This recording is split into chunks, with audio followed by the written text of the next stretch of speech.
মুস্তাফিজের 2 উইকেটে হায়দ্রাবাদের বিপক্ষে বড় জয় পেল চেন্নাই। বিস্তারিত জানতে সম্পূর্ণ ভিডিওটি দেখুন।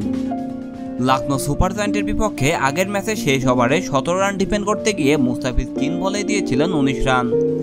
সেই বেদনা ভুলে আজ সানরাইজার্স হায়দ্রাবাদের বিপক্ষে ভালোভাবে ঘুরে দাঁড়ালেন মুস্তাফিজ। ঘুরে দাঁড়ালো তার দল চেন্নাই সুপার কিংসও। ঘরের মাঠে এম এ চিন্তাবাদ স্টেডিয়ামে হায়দ্রাবাদকে 78 রানে হারালো চেন্নাই। বড় জয়ে আবারও পয়েন্ট তালিকার শীর্ষ 3-এ উঠে এসেছেন আইপিএলের বর্তমান champion Chennai Super Kings. Mustafiz আজ 2.5 ওভার বল করে দিয়েছেন মাত্র 19 রান। ইকোনমি রেট ছিল 6.70।